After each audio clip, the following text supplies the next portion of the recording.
একটি রহস্যময় মৃত্যু, কিছু অসম্পূর্ণ সূত্র, আর এমন এক প্রশ্ন যার উত্তর লুকিয়ে আছে মানুষের লোভ, ভালোবাসা আর প্রতিহিংসার ভেতরে।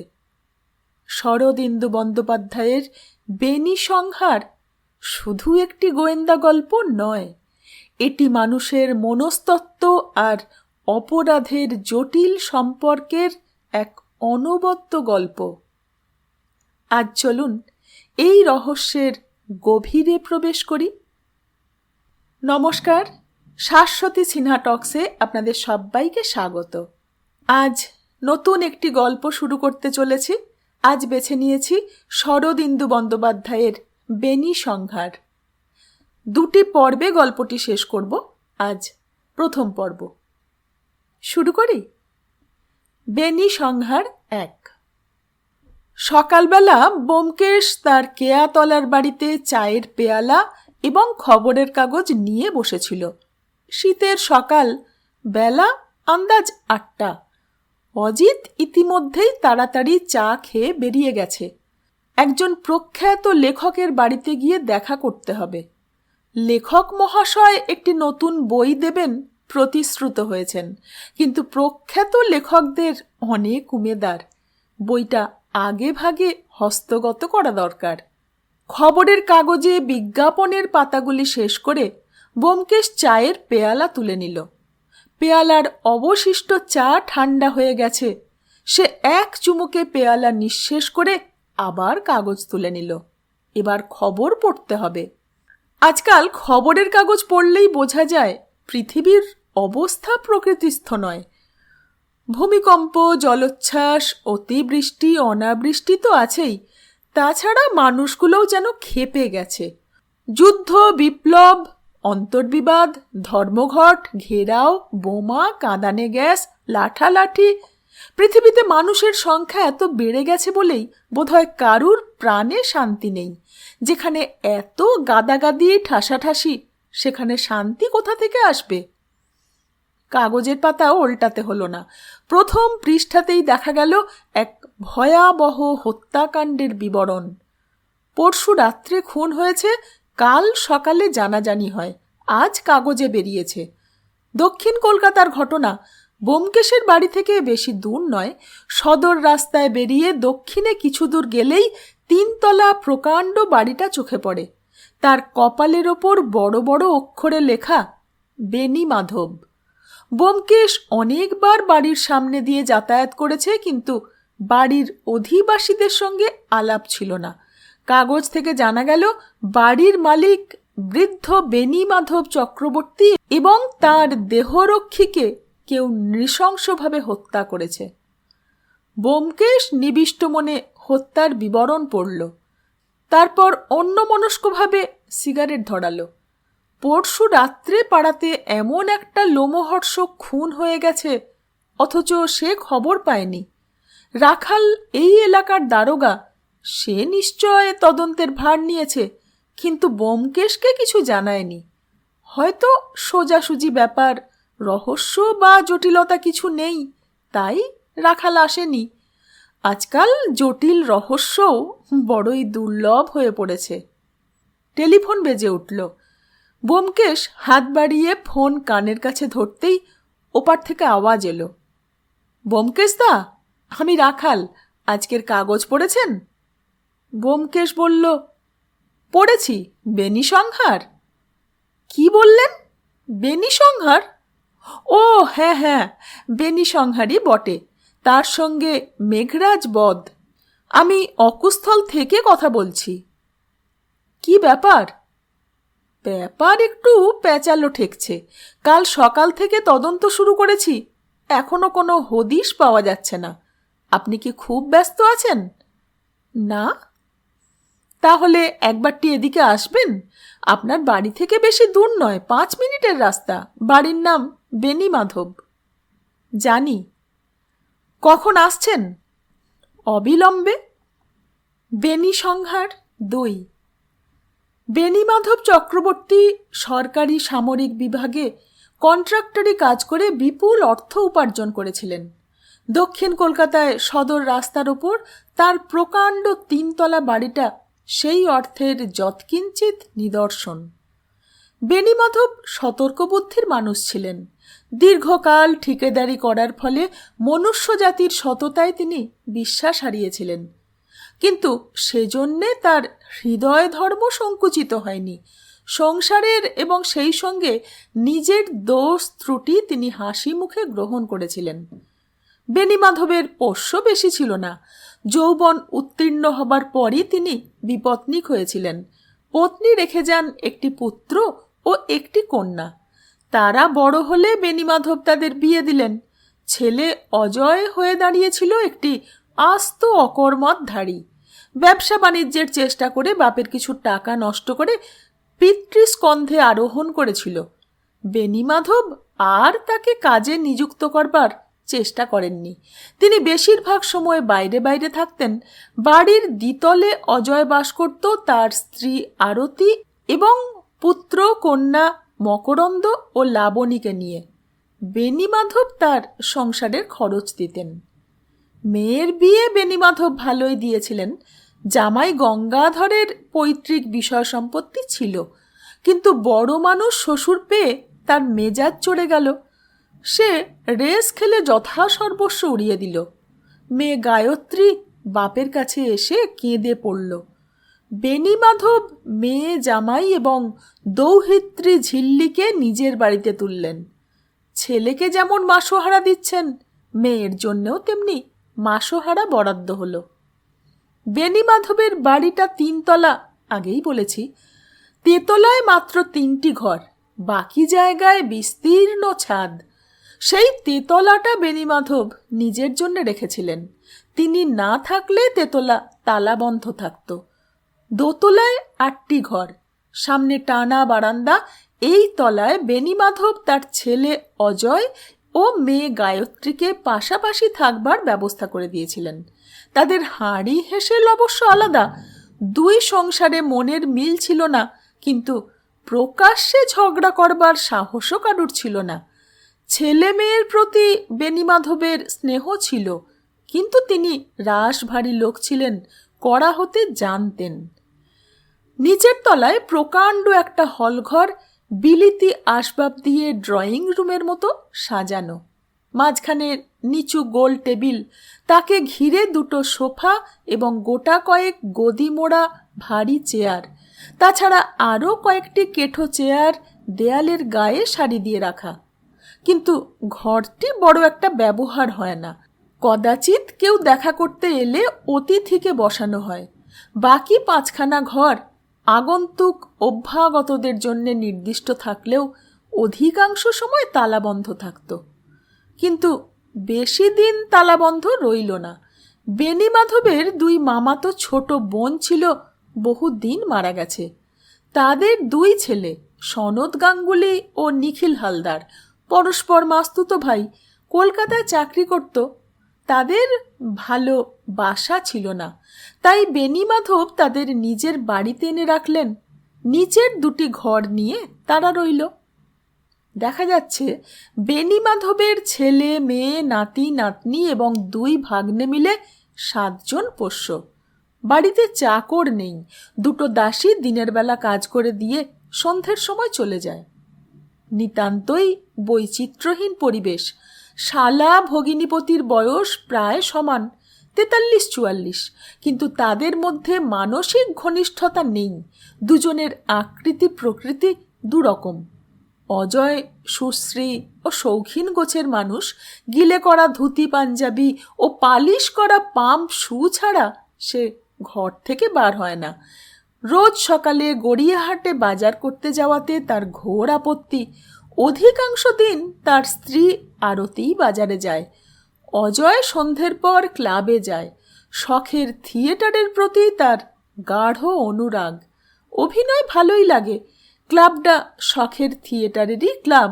প্রতি বছর তারা 4-5খানা নাটক অভিনয় করে। গঙ্গাধরের চেহারাটা কাপালিক ধরনের। মুখে এবং দেহে মাংস কম, হাড় বেশি। চোখের দৃষ্টি খড়ো। নিজের বিষয় সম্পত্তি উড়িয়ে দিয়ে শ্বশুরের স্কন্ধে আরোহণ করার পর সে অত্যন্ত গম্ভীর এবং মিতভাষী হয়ে উঠেছে।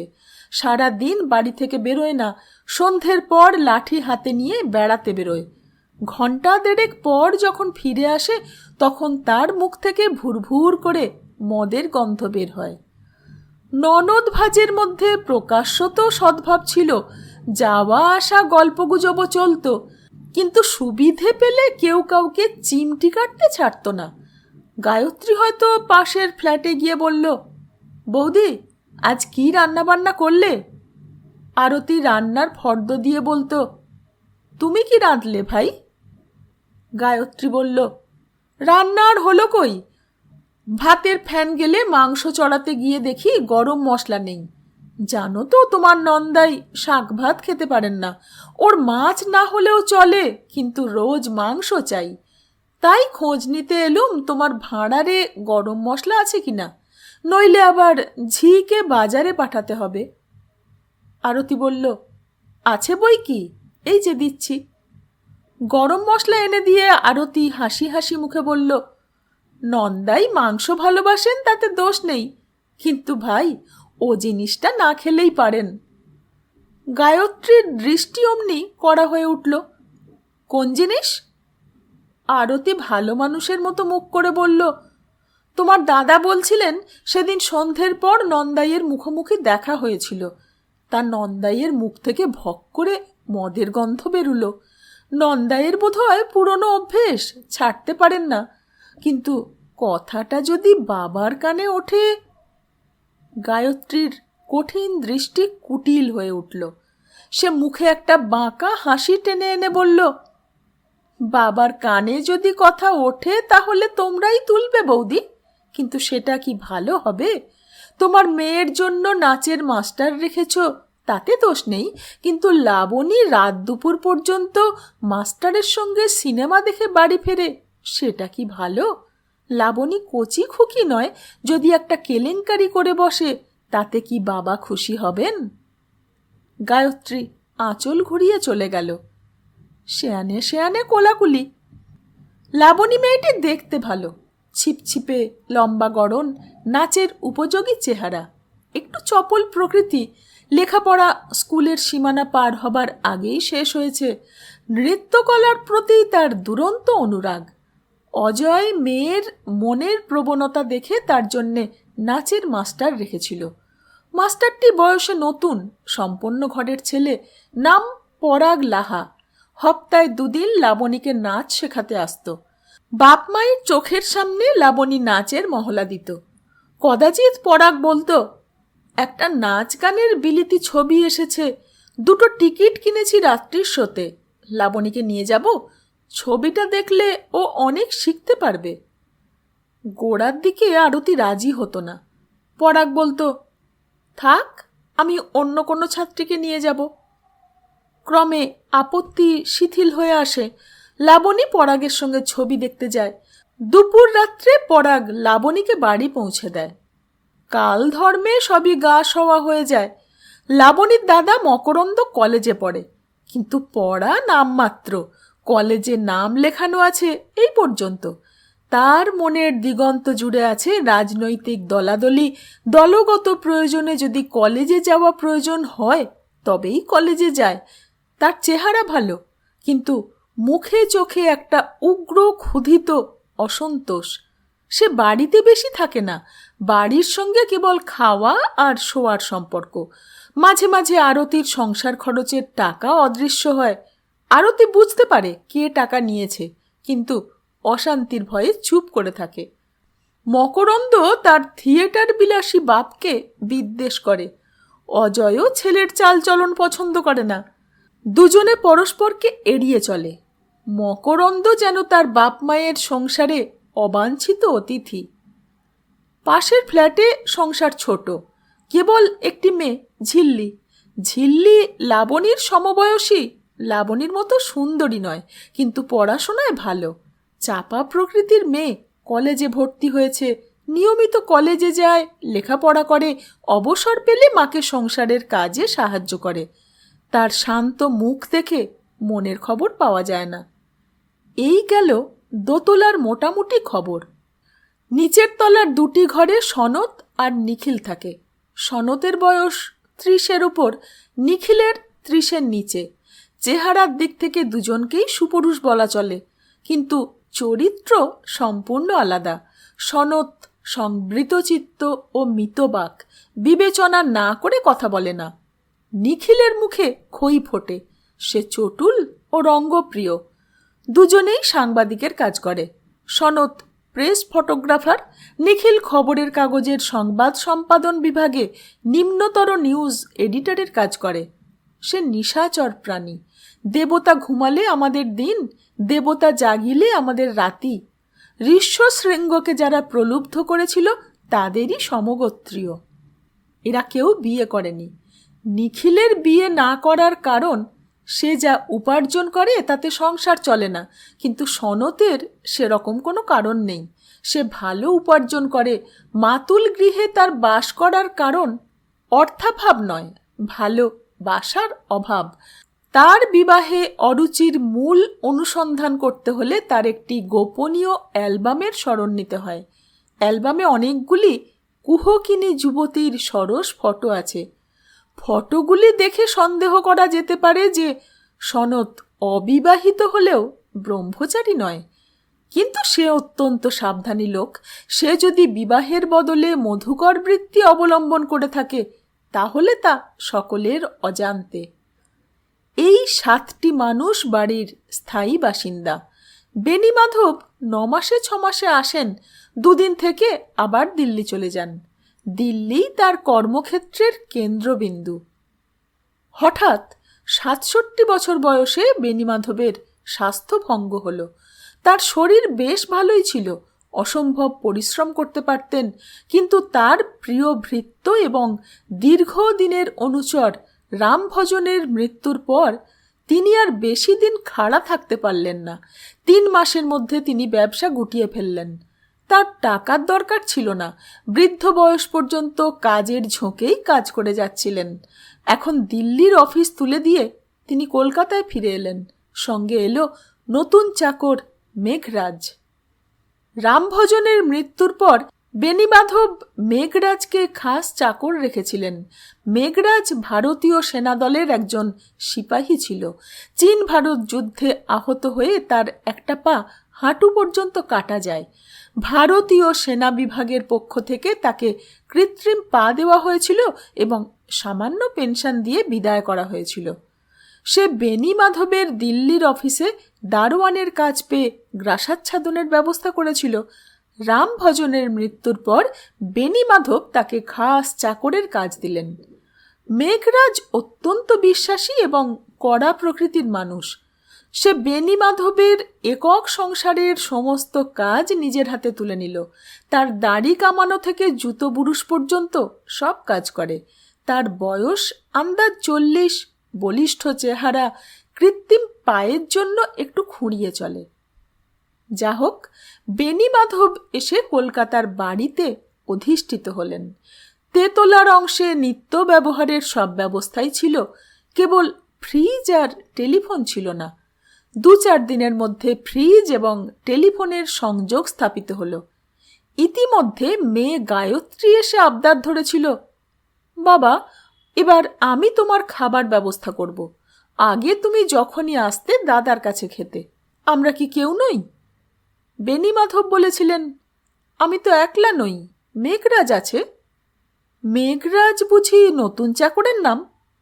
আহা, বুড়ো রামভজন মরে গেল, তা মেঘরাজকেও আমি খাওয়াবো? বেণীমাধব বিবেচনা করে বললেন, বেশ, কিন্তু তাতে তোমার খরচ বাড়বে। আমি তোমার মাসিক বরাদ্দ আরো 150 টাকা বাড়িয়ে দিলাম। গায়ত্রী হেসে বলল, সে তোমার যেমন ইচ্ছে। তার বোধহয় মনে মনে এই মতলবই ছিল।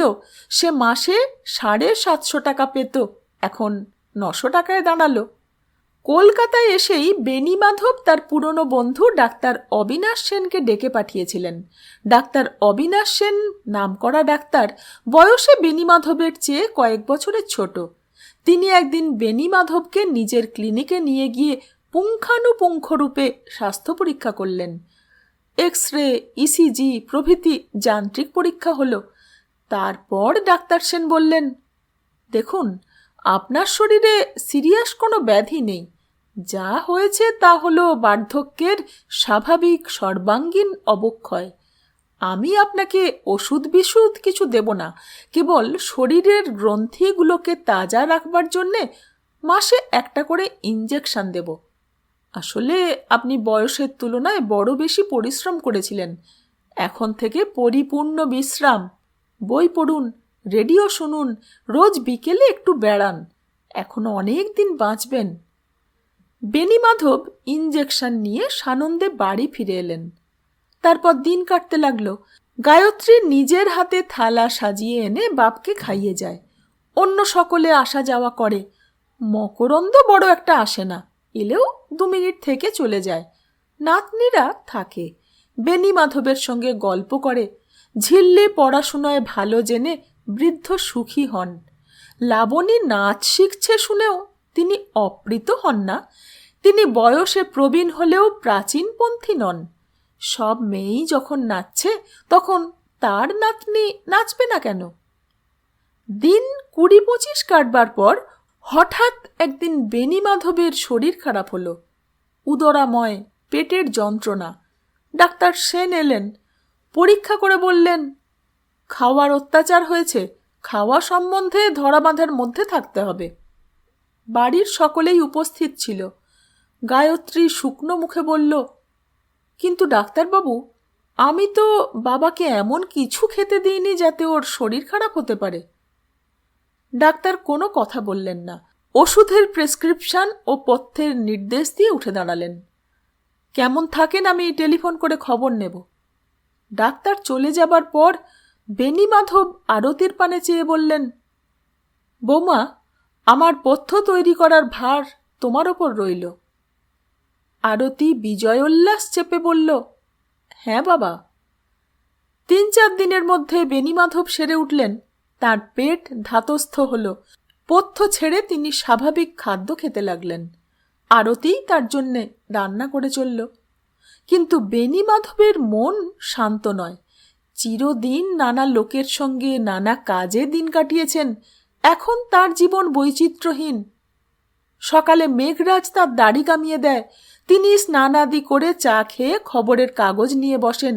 তাতে ঘণ্টাখানেক কাটে। তারপর রেডিও চালিয়ে খানিকক্ষণ গান শোনেন। গান বেশিক্ষণ ভালো লাগে না।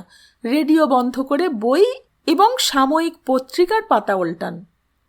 একদিন কলকাতার পুরনো বন্ধুদের কথা মনে পড়ে যায়। টেলিফোন ডিরেক্টরি খুঁজে তাদের নাম বার করেন।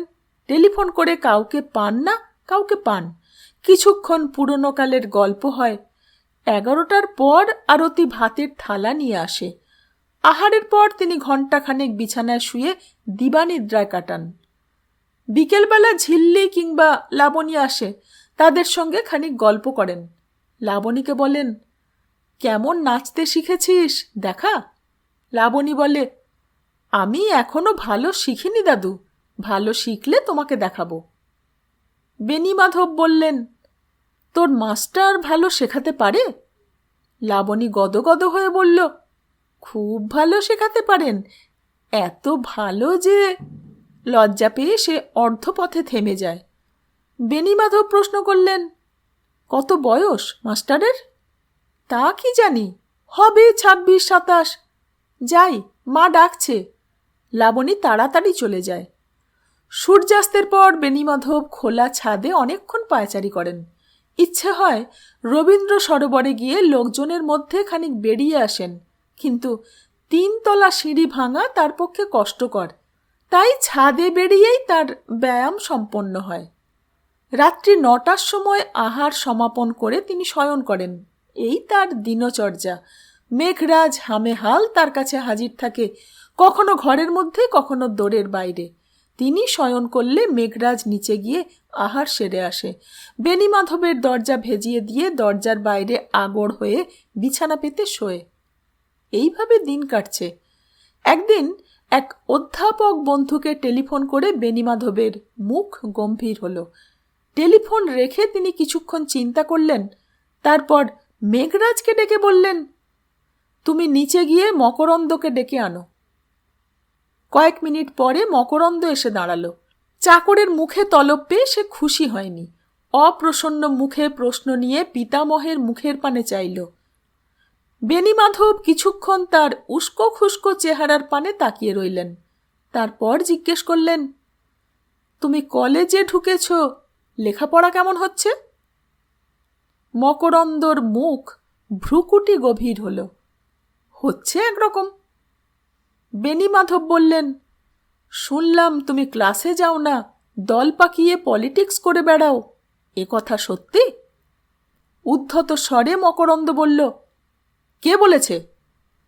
বেণীমাধব কড়া সুরে বললেন, কে বলেছে সে কথায় তোমার দরকার নেই, কথাটা সত্যি কিনা? হ্যাঁ, সত্যি। মকরন্দ চোখ লাল করে ঠাকুরদার পানে চেয়ে রইল। বটে? বেণীমাধবের চোখেও রাগের ফুলকি ছিটকে পড়ল। তুমি বেয়াদবি করতে শিখেছ? মেঘরাজ! মেঘরাজ দোরের বাইরে ছিল, ঘরে ঢুকল। বেণীমাধব আঙুল দেখিয়ে বললেন, এই ছোঁড়ার কান ধরে গালে একটা থাবড়া মারো, তারপর ঘাড় ধরে বার করে দাও। মেঘরাজ সিপাহী ছিল, সে হুকুমের চাকর। যথারীতি মকরন্দর কান ধরে গালে চড় মারল।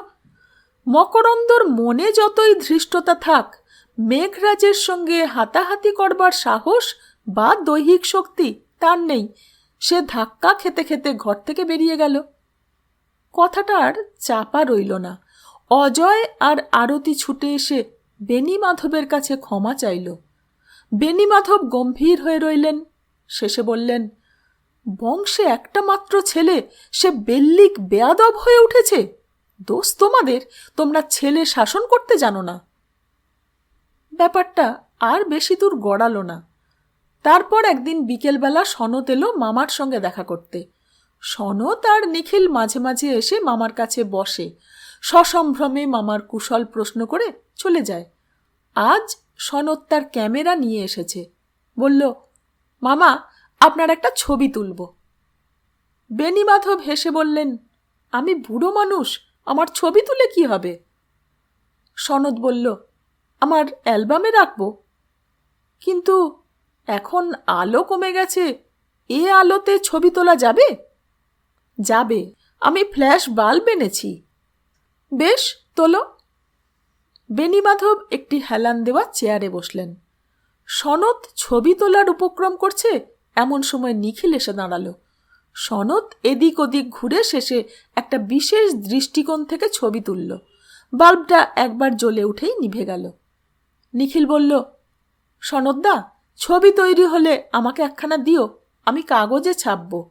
মামা কাজ থেকে অবসর নিয়েছেন, কলকাতায় এসে স্থায়ীভাবে আছেন, খবরটা প্রকাশ করা দরকার। বেণীমাধব মনে মনে ভাগ্নেদের ওপর খুশি হলেন। পরদিন সনত ছবি এনে বেণীমাধবকে দেখালো। ছবিটি ভালো হয়েছে।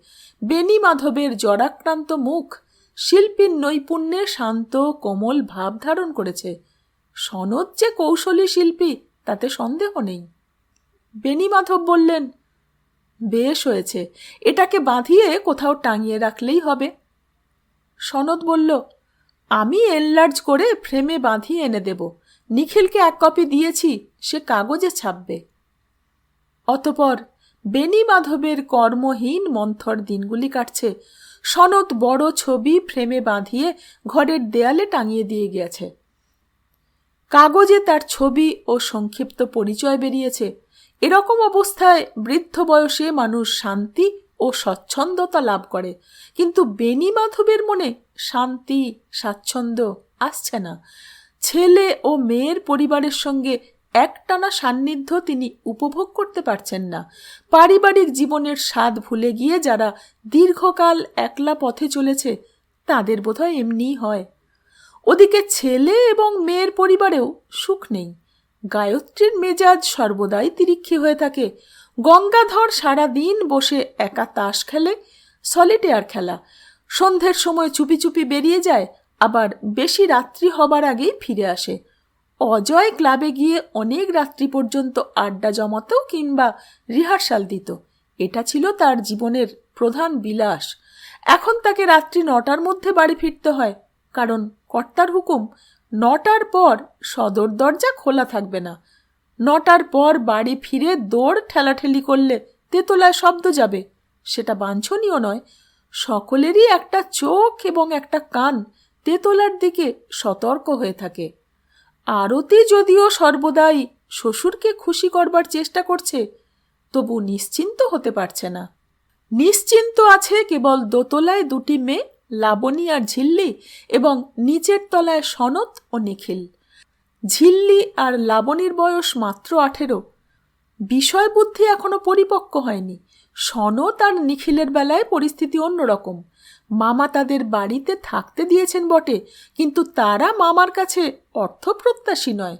সনতের গোপন নৈশাভিসারের কথা বেণীমাধব জানতে পারবেন এমন কোনো সম্ভাবনা নেই। নিখিলের ওসব দোষ নেই। উপরন্তু কয়েক মাস থেকে সে এক নতুন ব্যাপারে মশগুল হয়ে আছে। বেণীমাধব কলকাতায় এসে বসবার আগে একদিন নিখিল হঠাৎ ডাকে একটা চিঠি পেল, খামের চিঠি। তাকে চিঠি লেখবার লোক কেউ নেই। সে একটু আশ্চর্য হয়ে চিঠি খুলল। এক পাতা কাগজের ওপর 2 ছত্র লেখা আছে, আমি একটি মেয়ে, তোমাকে ভালোবাসি। চিঠির নিচে লেখিকার নাম নেই। নিখিল কিছুক্ষণ বোকার মতো চেয়ে রইল। তারপর তার মুখে গদগদ হাসি ফুটে উঠল। একটা মেয়ে তাকে ভালোবাসে?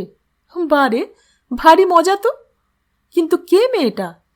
নিখিল খামের ওপর পোস্ট অফিসের শিলমোহর পরীক্ষা করল। শিলমোহরের ছাপ জেবড়ে গেছে, তবু কলকাতায় চিঠি ডাকে দেওয়া হয়েছে এটুকু বোঝা যায়। কলকাতার মেয়ে কে হতে পারে? চিঠি বা লিখল কেন? ভালোবাসা জানাবার আরও তো অনেক সোজা উপায় আছে। মুখে বলতে লজ্জা হয়েছে তাই চিঠি, কিন্তু নিজের নাম লেখেনি কেন? নিখিল অনেক মেয়েকে চেনে। তার অফিসেই তো গোটা 10 আইবুড়ো মেয়ে কাজ করে। তাছাড়া বন্ধুবান্ধবের বোনেরা আছে। মেয়েরা তার চটুল রঙ্গপ্রিয় স্বভাবের জন্যে তার প্রতি অনুরক্ত। তাকে দেখলেই তাদের মুখে হাসি ফোটে। কিন্তু কেউ তাকে চুপি চুপি ভালোবাসে বলেও তো মনে হয় না। আর এত লজ্জাবতীও কেউ নয়। হাতে চিঠি নিয়ে বারান্দায় দাঁড়িয়ে নিখিল এইসব ভাবছে, এমন সময় পিছন দিক থেকে লাবণীর গলা শুনতে পেল। কি নিখিল কাকা, কার চিঠি পড়ছ? নিখিল ফিরে দাঁড়ালো। ঝিল্লি আর লাবণী কখন দোতলা থেকে নেমে এসেছে। তাদের হাতে কয়েকখানা বই। তারা একসঙ্গে লাইব্রেরিতে যায় বই বদল করতে। নিখিল হাত উঁচুতে তুলে নাড়তে নাড়তে বলল, কার চিঠি? একটি যুবতী আমাকে চিঠি লিখেছে, বলে বুক ফুলিয়ে দাঁড়ালো। লাবণী বলল, যুবতী লিখেছে? কি লিখেছে? নিখিল বলল, দারুণ ব্যাপার, গুরুতর ব্যাপার। লিখেছে সে আমাকে ভালোবাসে। লাবণী আর ঝিল্লি অবাক হয়ে পরস্পরের পানে তাকালো, তারপর হেসে উঠল। লাবণী বলল, কেন গুল মারছ নিখিল কাকা? তোমাকে আবার কোন যুবতী ভালোবাসবে? নিখিল চোখ পাকিয়ে বলল, কেন, আমাকে কোনো যুবতী ভালোবাসতে পারে না? দেখেছিস আমার চেহারাখানা? দেখেছি। এখন বলো কার চিঠি? বললাম না, যুবতীর চিঠি। ঝিল্লি প্রশ্ন করল, যুবতীর নাম কি? নিখিল মাথা চুলকে বলল, নাম জানি না, চিঠিতে নাম নেই। ঝিল্লি আর লাবণী আবার হেসে উঠল। লাবণী বলল, তোমার একটা কথাও আমরা বিশ্বাস করি না। নিশ্চয় পাওনাদারের চিঠি। পাওনাদারের চিঠি? তবে এই দেখ। নিখিল চিঠিখানা তাদের নাকের সামনে ধরল। দুজনে চিঠি পড়ল। লাবণী বলল, কিন্তু চিঠি পড়েও বিশ্বাস হচ্ছে না যে একটা মেয়ে তোমাকে প্রেম নিবেদন করেছে। আমার মনে হয় কেউ তোমার ঠ্যাং ধরে টেনেছে, মানে লেগ পুলিং। নিখিল একটু গরম হয়ে বলল, যা যা, তোরা এসব কি বুঝবি? এসব গভীর ব্যাপার, প্রেমের ফাঁদ পাতা ভুবনে। শুনেছিস কখনো? শুনেছি। ঝিল্লি আর লাবণী মুখ টিপে হাসতে হাসতে চলে গেল। এরপর থেকে যখনই কোনো মেয়ের সঙ্গে দেখা হয়, নিখিল উৎসুক চোখে তার পানে তাকায়, কিন্তু কোনো সাড়া পায় না। তার মন আরও ব্যগ্র হয়ে ওঠে। কে মেয়েটা? নিশ্চয় তার পরিচিত, তবে এমন লুকোচুরি খেলছে কেন? মাসখানেক পরে দ্বিতীয় চিঠি এলো, এবার একটু বড়। আমি একটি মেয়ে, তোমাকে ভালোবাসি, আমাকে চিনতে পারলে না? চিঠি পেয়ে নিখিলের মন উদ্দীপ্ত হয়ে উঠল। লাবণী আর ঝিল্লি হাতের কাছে নেই, কিন্তু কাউকে না বলেও থাকা যায় না। তাই সে ঝোঁকের মাথায় সনতের ঘরে গেল। সনতের ঘরটি বেশ বড়। এই একটি ঘরের মধ্যে তার একক জীবনের সমস্ত প্রয়োজনীয় সামগ্রী সঞ্চিত আছে। একপাশে খাটের ওপর পুরু গদির বিছানা পাতা, খাটের সিথানের কাঠের ওপর বিচিত্র জাফরির কারুকার্য। ঘরের অন্য পাশে জানালার সামনে দেরাজযুক্ত টেবিল, তার ওপর ফটোগ্রাফির নানা সরঞ্জাম সাজানো, 3টি হাতে তোলা ক্যামেরা, তার মধ্যে একটি সিনে ক্যামেরা। ঘরে একটি আয়নার কপাটযুক্ত আলমারিও আছে। ঘরটি ছিমছাম ফিটফাট। দেখে বোঝা যায় সনৎ গোছালো এবং শৌখিন মানুষ। নিখিল যখন ঘরে ঢুকল তখন সনৎ টেবিলের সামনে চেয়ারে বসে একটা ক্যামেরার যন্ত্রপাতি খুলে পরীক্ষা করছিল। চোখ তুলে চেয়ে আবার কাজে মন দিল। নিখিল গম্ভীর মুখে বলল, সনৎদা, গুরুতর ব্যাপার। সনৎ একবার চকিতে চোখ তুলল, বলল, তোমার জীবনে গুরুতর ব্যাপার কি ঘটতে পারে? আমাশা হয়েছে? নিখিল বলল, আমাশা নয়, একটা মেয়ে আমার প্রেমে পড়েছে। এবার সনৎ বেশ কিছুক্ষণ চেয়ে রইল। শেষে বলল, আমাশা নয়, দেখছি তোমার মাথার ব্যারাম হয়েছে। বাংলাদেশে এমন মেয়ে নেই যে তোমার প্রেমে পড়বে। নিখিল বলল, বিশ্বাস হচ্ছে না? এই দেখো চিঠি, মাসখানেক আগে আর একটা পেয়েছি। চিঠি নিয়ে সনৎ একবার চোখ বুলিয়ে ফেরত দিল। প্রশ্ন করল, মেয়েটাকে চেনো না? না, সেই তো হয়েছে মুশকিল। সনৎ একটু চুপ করে রইল। তারপর বলল, বুঝেছি, তোমার চেনা শোনার মধ্যে কোনো কালো কুৎসিত মেয়ে আছে? নিখিল হেসে বলল, বেশিরভাগই কালো কুৎসিত সনৎদা। সনৎ বলল, তাহলে ওই কালো কুৎসিত মেয়েদের মধ্যেই একজন বেনামি চিঠি লিখে রহস্য সৃষ্টি করছে, তোমাকে তাতাবার চেষ্টা করছে। তোমার ঘটে যদি বুদ্ধি থাকে ওদের এড়িয়ে চলবে। কিন্তু এড়িয়ে চলার ক্ষমতা নিখিলের নেই। তাছাড়া কালো কুৎসিত মেয়ের প্রতি তার বিরাগ নেই। তার বিশ্বাস কালো কুৎসিত মেয়েরা ভালো বউ হয়। সে চতুর্গুণ আগ্রহে অনামা প্রেমিকাকে খুঁজে বেড়াতে লাগল। তারপর বেণীমাধব এলেন। বাড়ির আবহাওয়া বদলে গেল, কিন্তু নিখিলের কাছে নিয়মিত চিঠি আসতে লাগল। তৃতীয় চিঠিতে লেখা হয়েছে, আমি তোমাকে ভালোবাসি, আমাকে চিনতে পারলে না? আমি কিন্তু সুন্দর মেয়ে নই। নিখিল ভাবল, সনৎদা ঠিক ধরেছে, কিন্তু সে দমল না। তার জীবনে এক অভাবিত রোম্যান্স এসেছে, একে তুচ্ছ করার সাধ্য তার নেই। ওদিকে বেণীমাধব হপ্তা তিনেক পুত্রবধূর হাতের রান্না খেয়ে বেশ ভালোই রইলেন। তারপর একদা গভীর রাত্রে ওর ঘুম ভেঙে গেল। পেটে দারুণ যন্ত্রণা। যাতনায় ছটফট করতে করতে মেঘরাজকে ডাকলেন। বেণীমাধব 2 হাতে পেট চেপে ধরে বসেছিলেন। বললেন, মেঘরাজ, শিগগির ডাক্তার সেনকে ফোন করো, বলো আমি পেটের যন্ত্রণায় মরে যাচ্ছি, এখনই যেন আসেন। মেঘরাজ ফোন করল। 8 ঘন্টার মধ্যে ডাক্তার সেন এলেন। জিজ্ঞাসাবাদ করে চিকিৎসা আরম্ভ করলেন। পেটের প্রদাহ কিন্তু সহজে উপশম হলো না। রাত্রি 5টা পর্যন্ত ধস্তাধস্তির পর ব্যথা শান্ত হলো। বেণীমাধব নির্জীব দেহে বিছানায় শুয়ে বিস্ফারিত চোখে ডাক্তারের পানে চাইলেন। ডাক্তার, কেন এমন হলো বলতে পারো? ডাক্তার গম্ভীর মুখে ক্ষণেক চুপ মেরে রইলেন। তারপর অনিচ্ছা ভরে বললেন, নিঃসংশয়ে বলা শক্ত।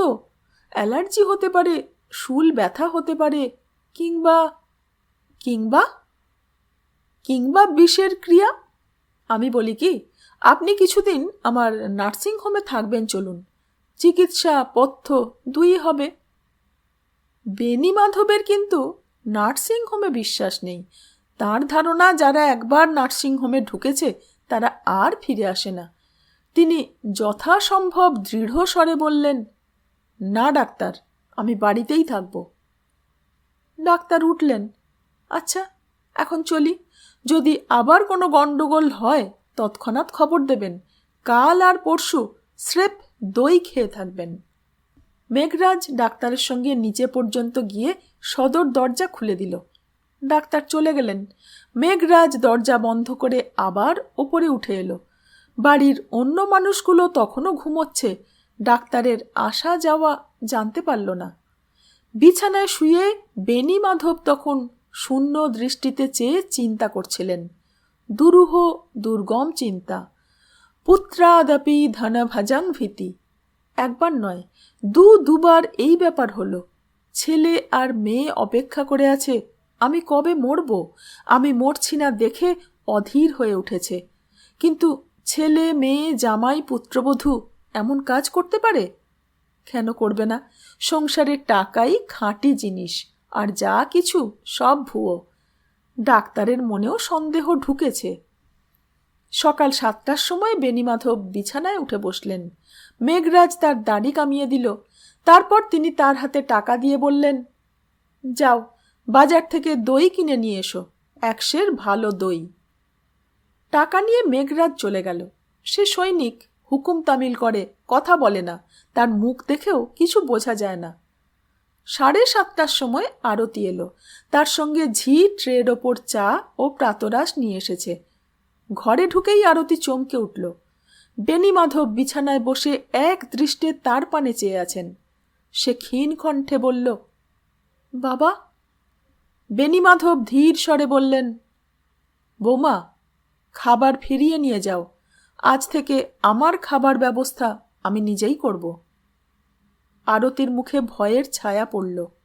কেন বাবা? বেনিমাধব গত রাত্রির ঘটনা বললেন। আরতি শুনে মুখ কালি করে চলে গেল। কথাটা ঝিয়ের মুখে অচিরাত প্রচারিত হল। শুনে গায়ত্রী ছুটতে ছুটতে বাপের কাছে এলো। বাবা, বৌদির রান্না তোমার সহ্য হবে না আমি জানতুম। আজ থেকে আমি আবার রাঁধব। বেনিমাধব মেয়েকে আপাদ মস্তক দেখে কড়া সুরে বললেন, না। বেলা 3টের সময় তিনি কর্তব্য স্থির করে বিছানায় উঠে বসে ডাকলেন, মেঘরাজ। মেঘরাজ এসে দাঁড়ালো। জি। বেনিমাধব প্রশ্ন করলেন, তোমার বউ আছে? মেঘরাজ ভ্রু তুলে খানিক চেয়ে রইল, যেন প্রশ্নের তাৎপর্য বুঝবার চেষ্টা করছে। জি আছে। ছেলেপুলে? জি না। স্ত্রী নিশ্চয় রসুই করতে জানে? জি জানে। বেশ, এখন আমার প্রস্তাব শোনো। তুমি দেশে গিয়ে তোমার ঔরতকে নিয়ে এসো। নিচের তলায় খালি ঘর আছে, তার একটাতে তোমরা থাকবে। তোমার ঔরত আমার রসুই করবে। আমি তোমার মাইনে ডবল করে দিলাম। তুমি কাল সকালে প্লেনে দিল্লি চলে যাও। বউকে নিয়ে যত শিগগির পারো ফিরে আসবে। প্লেনের ভাড়া ইত্যাদি সব খরচ আমি দেব। কেমন? জি। বেশ, নিশ্চিন্ত হলাম। কিন্তু তুমি যতদিন ফিরে না আসছো ততদিনের জন্য আমার রসদ দরকার। এই নাও টাকা। বাজারে গিয়ে আরও 2 দই, কড়া পাকের সন্দেশ, গোটা 2 বড় পাউরুটি, মাখন, মার্মালেড, টিনের দুধ, আঙুর, আপেল এইসব কিনে নিয়ে এসো। ফ্রিজে থাকবে। তুমি বাজারে যাও, আমি ইতিমধ্যে টেলিফোনে তোমার এয়ার টিকিটের ব্যবস্থা করছি। পরদিন মেঘরাজ চলে গেল। বেনিমাধব একলা রইলেন। দই এবং অন্যান্য সাত্ত্বিক আহারের ফলে 2-3 দিনের মধ্যেই তার পেট সুস্থ হল। তিনি অবসর বিনোদনের জন্য ডাক্তার সেন ও অন্যান্য বন্ধুদের সঙ্গে টেলিফোনে গল্প করেন। ঘরের মধ্যে কারুর যাওয়া আসা নেই, দরজা সর্বদা বন্ধ থাকে। 4র্থ দিন মেঘরাজ এলো। সঙ্গে বউ। বউয়ের পরনে রঙিন শাড়ি, মুখে ঘোমটা। মেঘরাজ বেনিমাধবের ঘরে গিয়ে বউয়ের মুখ থেকে ঘোমটা সরিয়ে দিল। বেনিমাধব দেখলেন একটি মিষ্টি হাসি হাসি মুখ, রং ময়লা, কাজল পরা চোখে যৌবনের মাদকতা। মেঘরাজের অনুপাতে বয়স অনেক কম, 20-22-এর বেশি নয়। বউ 2 হাত দিয়ে বেনিমাধবের পা ছুঁয়ে নিজের মাথায় ঠেকালো। বেনিমাধব প্রসন্ন হয়ে বললেন, বেশ বেশ, কি নাম তোমার? বউ বলল, মেদিনী। অতঃপর বেনিমাধবের স্বাধীন সংসার যাত্রা আরম্ভ হয়ে গেল। নিচের তলায় কোণের একটা ঘরে মেঘরাজ ও মেদিনীর বাসস্থান নির্দিষ্ট হলো। তেতলায় একটা ঘর রান্নাঘরে পরিণত হয়েছে, বাসনকোসন এসেছে। সকালবেলা মেদিনী নিচের ঘর থেকে ওপরে উঠে এসে বেনি মাধবের চা টোস্ট তৈরি করে দেয়। ইতিমধ্যে মেঘরাজ গড়িয়াহাট থেকে বাজার করে আনে। রান্না আরম্ভ হয়। 3 জনের রান্না। খাওয়া দাওয়া শেষ হলে মেদিনী নিচের ঘরে চলে যায়, মেঘরাজ ওপরে পাহারায় থাকে। বিকেলবেলা থেকে আবার চা ও রান্নার পর্ব আরম্ভ হয়। রাত্রি 8টার সময় সকলের নৈশাহার শেষ হলে মেদিনী রাত্রির মতো নিচে চলে যায়। বেনি মাধব তুষ্ট মনে শয্যা আশ্রয় করেন। মেঘরাজ দরজা ভেজিয়ে দিয়ে দরজার সামনে নিজের বিছানা পাতে। এই হলো তাদের দিনচর্যা। মেদিনীর দুপুরবেলা কোনো কাজ নেই। সেই অবসরে সে বাড়ির অন্য সকলের সঙ্গে পরিচিত হয়েছে। সকলেই তার প্রতি আকৃষ্ট, বিশেষত পুরুষেরা। তার আচরণে শালীনতা আছে, সংকোচ নেই। তার কথায় সরসতা আছে, প্রগল্ভতা নেই। সকলেই তার কাছে স্বচ্ছন্দতা অনুভব করে। সে আসার পর থেকে বাড়িতে যেন নতুন সজীবতা দেখা দিয়েছে। গায়ত্রী এবং আরতির মন আগে থাকতে মেদিনীর প্রতি বিমুখ ছিল, কিন্তু ক্রমশ তাদের বিমুখতা অনেকটা দূর হয়েছে। কেবল মকরন্দ মেদিনীর সম্বন্ধে সম্পূর্ণ অচেতন। মেদিনীর যখন অবসর, মকরন্দ তখন বাড়িতে থাকে না। বাড়িতে আস্তে আস্তে সহজ ভাব ফিরে এলো। বেনিমাধব এখন নিজেকে অনেকটা নিরাপদ বোধ করছেন। তবু তার মনের ওপর যে ধাক্কা লেগেছে তার জের এখনো কাটেনি। গভীর রাত্রে তার ঘুম ভেঙে যায়। অন্ধকারে শুয়ে শুয়ে তিনি ভাবেন, আমার নিজের ছেলে, নিজের মেয়ে আমার মৃত্যু কামনা করে। এ কি সম্ভব, নাকি আমার অলীক সন্দেহ? অনেকক্ষণ জেগে থেকে তিনি নিঃশব্দে বিছানা ছেড়ে ওঠেন। নিঃশব্দে ভেজানো দরজা একটু ফাঁক করে দেখেন, বাইরে মেঘরাজ দরজা আগলে ঘুমোচ্ছে। আশ্বস্ত মনে তিনি বিছানায় ফিরে যান। মেদিনী আসার পর আর একটা সুবিধা হয়েছে। কলকাতার রেওয়াজ অনুযায়ী সদর দরজা সবসময় বন্ধ থাকে, কেবল যাতায়াতের সময় খোলা হয়। আগে বাইরে থেকে কেউ এলে দৌড় ঠেলাঠেলি হাঁকাহাঁকি করতে হতো, এখন তা করতে হয় না। মেদিনীর ঘর সদর দরজার ঠিক পাশেই। রাত্রিবেলা বাইরে থেকে কেউ দরজায় টোকা দিলেই মেদিনী এসে দরজা খুলে দেয়। মহাকবি কালিদাস লিখেছেন, হ্রদের প্রসন্ন উপরিভাগ দেখে বোঝা যায় না তার গভীর তলদেশে হিংস্র জলজন্তু ঘুরে বেড়াচ্ছে। মাসখানেক কাটল। ইতিমধ্যে বাড়িতে ছোটখাটো কয়েকটা ঘটনা ঘটেছিল যা উল্লেখযোগ্য। নিখিল আবার অদৃশ্য নায়িকার চিঠি পেয়েছে। আমি তোমাকে ভালোবাসি, তুমি হাসতে জানো, হাসাতে জানো। আমাদের বাড়িতে কেউ হাসে না, তুমি আমাকে বিয়ে করবে? চিঠি পেয়ে নিখিল আহ্লাদে প্রায় দড়ি ছেঁড়া হয়ে উঠল। চিঠি হাতে নিয়ে কিছুক্ষণ নিজের ঘরে পাগলের মতো দাপাদাপি করল, তারপর সনতের ঘরে গেল। নিখিলের ঘরটা আকারে প্রকারে সনতের অনুরূপ, কিন্তু অত্যন্ত অগোছালো। তক্তপোষের ওপর বিছানাটা তাল পাকিয়ে আছে, টেবিলের ওপর ধুলোর পুরু প্রলেপ। দেখে বোঝা যায় এ ঘরে গৃহিণীর করস্পর্শের প্রয়োজন আছে। সনদ তখন ক্যামেরা নিয়ে বেরুচ্ছিল। নিখিল বলল, এ কি সনদদা, সজ্জিত গুজ্জিত হয়ে চলেছ কোথায়? সনদ বলল, গ্র্যান্ড হোটেলে পার্টি আছে। হাতে ওটা কি? নিখিল চিঠি তুলে ধরে বলল, আবার চিঠি পেয়েছি, পড়ে দেখো। এ মেয়ে কালো কুচ্ছিত হোক, কানা খোঁড়া হোক, একেই আমি বিয়ে করব। সনদ চিঠি পড়ে বলল, কানা খোঁড়াই মনে হচ্ছে। তা বিয়ে করতে চাও, করো না। কে তোমাকে আটকাচ্ছে? কিন্তু তার আগে মেয়েটাকে খুঁজে বার করতে হবে তো। সনদ নিজের ঘরে তালা বন্ধ করল।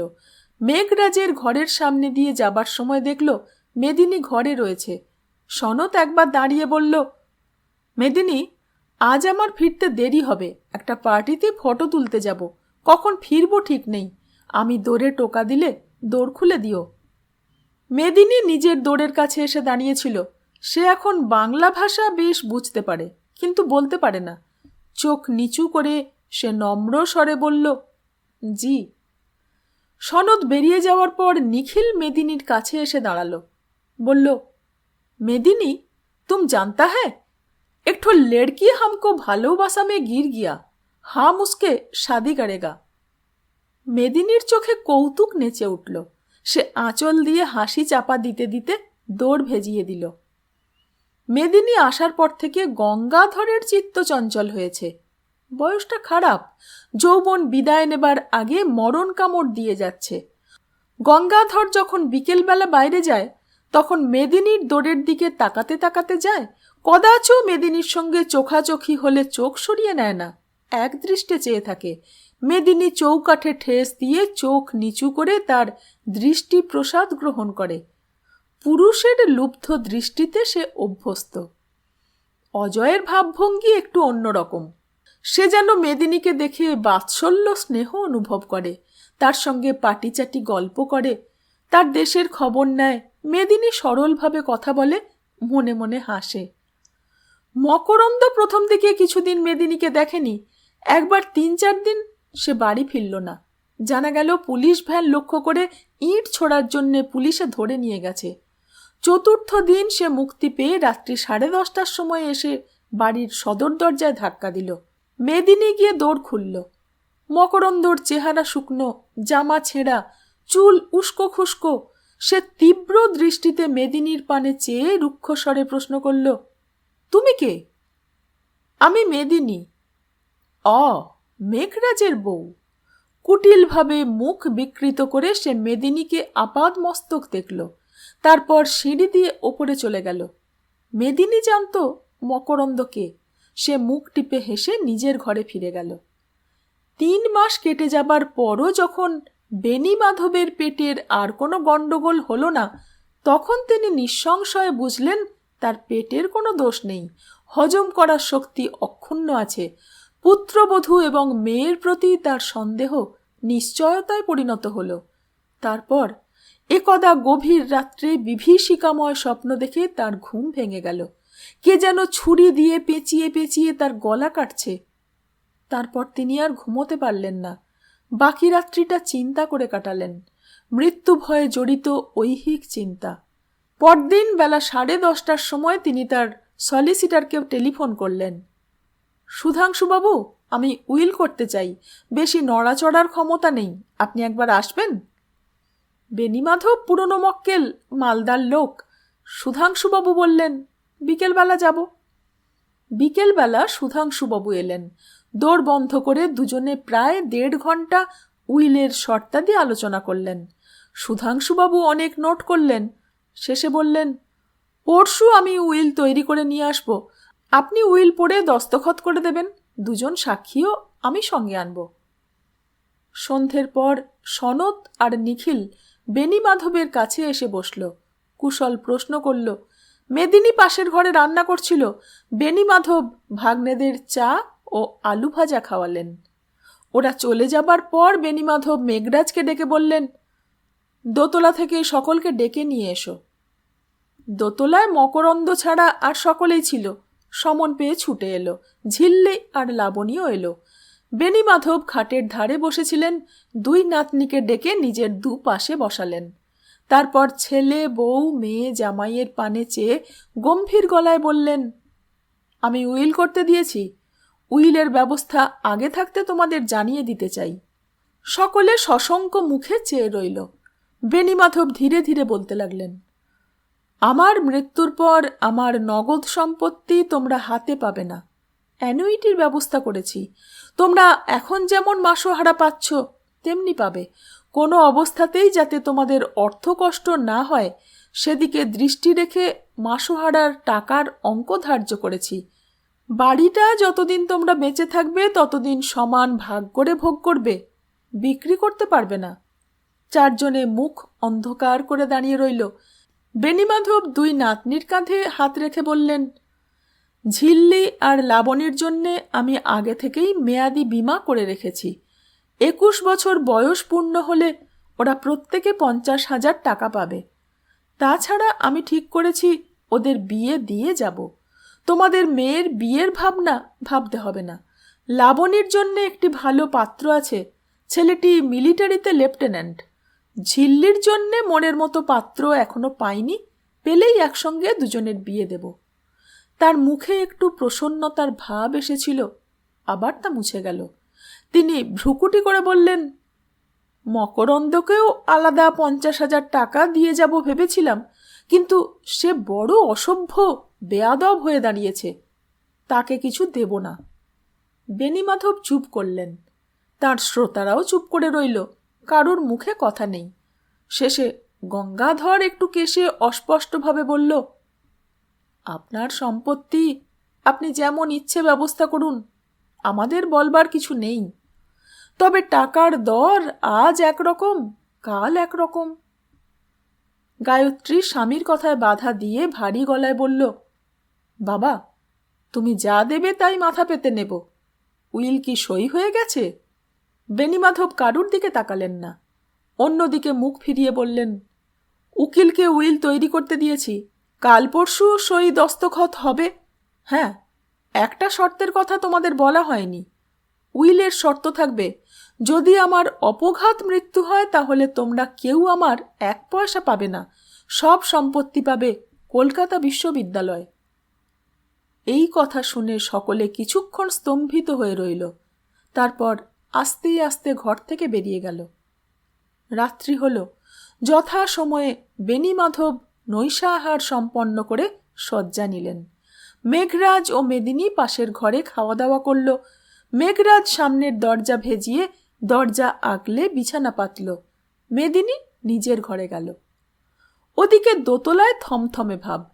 লাবণীর নাচের মাস্টার এসেছিল, কিন্তু বাড়িতে কারুর নাচের প্রতি রুচি নেই।